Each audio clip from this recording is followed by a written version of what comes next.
नाशिक शहरात पावसाळ्यापूर्वी महापालिकेकडून मोठ्या प्रमाणावर नालेसफाईची कामं सुरू असतानाच सिडको परिसरातील कर्मयोगी नगर आणि कोठावदे नगर भागातील नाल्यांची अत्यंत दयनीय अवस्था समोर आली आहे। दरवर्षी पावसाळ्यात या भागातील नागरिकांच्या घरात नाल्याचं पाणी शिरत असल्यानं नागरिकांमध्ये संतापाचं वातावरण निर्माण झालंय।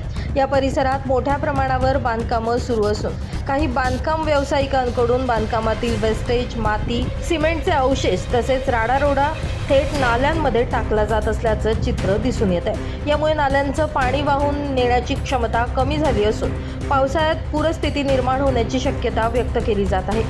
या संदर्भात सिडको विभागीय कार्यालयाच्या बांधकाम विभागाचे उपअभियंता हेमंत पट्टे यांनी स्पष्ट इशारा दिलाय।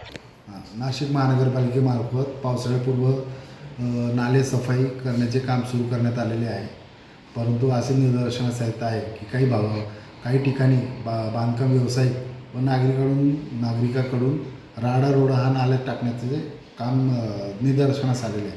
तरी नागरिकांना आणि बांधकाम व्यवसायांना याबाबत आवाहन करण्यात येते की अशा प्रकारचे कुठलेही राडारोडा किंवा बांधकामाचे साहित्य कुठल्याही प्रकारचे आणि कचरा हा नाल्यात टाकू नये।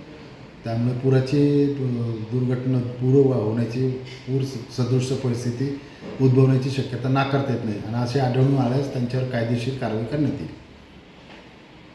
नाल्यांमध्ये कचरा, बांधकाम साहित्य किंवा राडारोडा टाकणाऱ्या बांधकाम व्यावसायिकांवर तसेच नागरिकांवर कठोर कायदेशीर कारवाई करण्यात येणार आहे। गरज पडल्यास संबंधितांविरोधात फौजदारी गुन्हे देखील दाखल केले जातील असं त्यांनी स्पष्ट केलंय। महापालिकेच्या वतीनं नागरिकांना आवाहन करण्यात आलंय की नाले स्वच्छ ठेवण्यासाठी सहकार्य करावं आणि कोणत्याही प्रकारचा कचरा किंवा बांधकामातील टाकाऊ साहित्य नाल्यात टाकू नये, अन्यथा कारवाई अटळ राहील असं यावेळी उपअभियंता हेमंत पट्टे यांच्या वतीनं सांगण्यात आलंय।